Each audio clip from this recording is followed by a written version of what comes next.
Армысыздар, құрметті ұстаздар, оқушылар. Егемен еліміздің ең ұлық, ең қастерлі мерекесі тәуелсіздік күні. Тәуелсіздіктің тал бесігінде тербелген ардақты ағайындар, мереке құтты болсын. 6-шы Ә сынып оқушыларының желтоқсан тәуелсіздіктің бастауы атты тәрбие сағатымызды сіздерге ұсынамыз.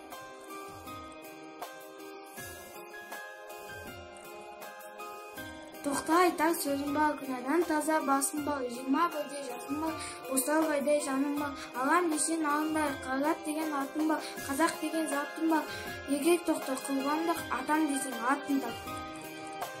Һәр қазақтың есінде сақталады, желтоқсандық өлеңдері ақталады.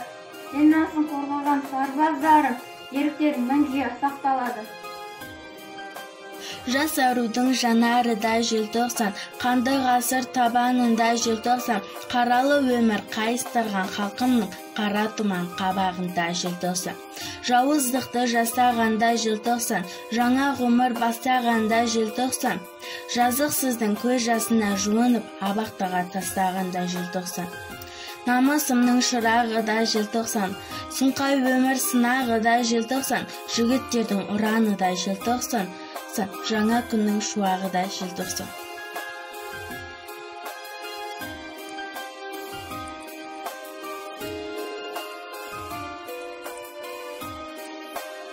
Өмір бойы жолым болып көрмеді, жылап келем бұл дүниеге келгенде, қайғы шаңы басыммен денемді, түспейді шаң сілкінсем де мененді.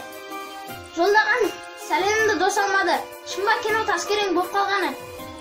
Айта берім, қабірін ауырменің тағдырым, тағдыр мені аямады, қорлады.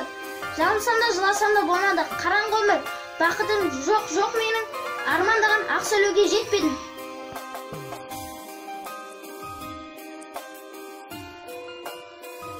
Тұрса да биік өр басың, қазаққа бақыт орнасын, желтоқсан желі болмасын, күн кешіп лапылдаған жастарым, дүрліктірде желтоқсан аспаны, жерде дінді тілді бала дәстүрін қорғау үшін көтерді ор бастарын.